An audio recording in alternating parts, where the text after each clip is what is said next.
Assalamualaikum, welcome back to my YouTube channel Worldly Affairs. I hope you all are doing good. आज का हमारा topic है lunar eclipse, जो हमारे पिछले टॉपिक सोलर एक्लिप्स से बहुत ज़्यादा मिलता जुलता है।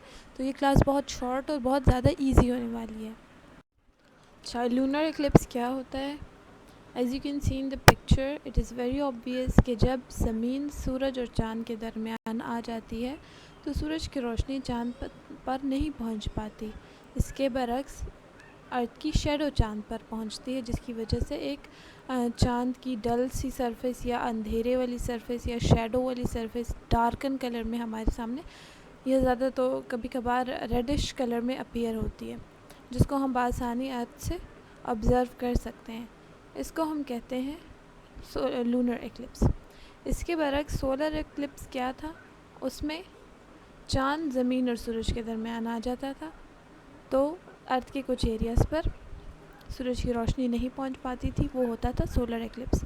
और लूनर एक्लिप्स में ज़मीन सूरज और चाँद के दरमियान आ गई है, जिसकी वजह से सूरज की रोशनी चाँद तक नहीं पहुंच पा रही, तो वहाँ हो गया लूनर एक्लिप्स।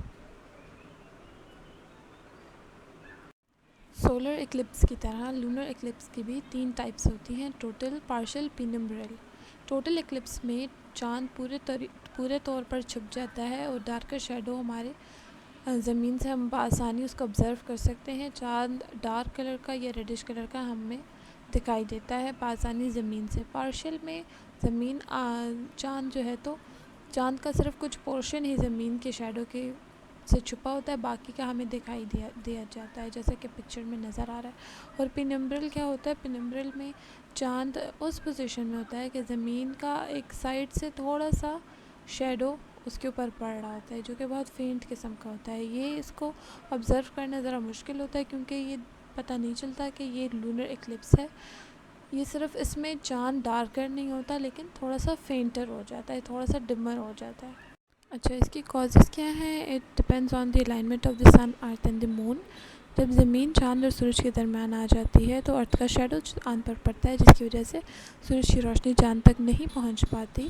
ये हो जाता है लूनर एक्लिप्स। ज़रूरी नहीं है कि ये हमेशा फुल मून पर ही चाँद हो, because depends on the movement on the orbit of the moon around the sun, around the earth, sorry. तो ये इसका मेन रीज़न है।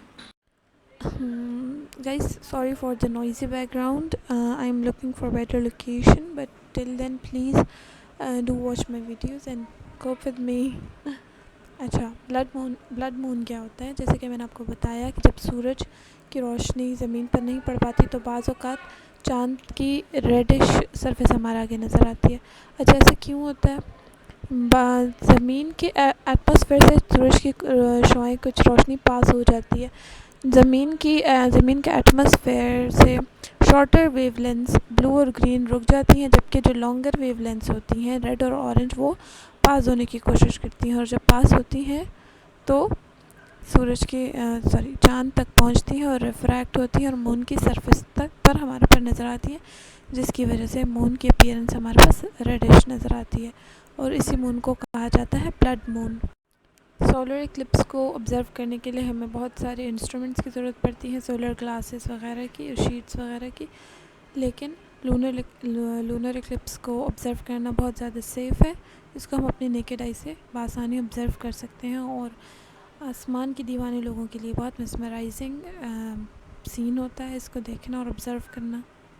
In short, a lunar eclipse is a natural phenomenon that happens when the Earth's shadow falls on the moon, resulting in a darkening and sometimes reddening of the lunar surface. It is a captivating event that can be observed with the naked eye and provides a remarkable spectacle for sky watchers. Thank you so much for watching my video. Please feel free to ask any questions, and do like, share and subscribe for more educative content. Bye.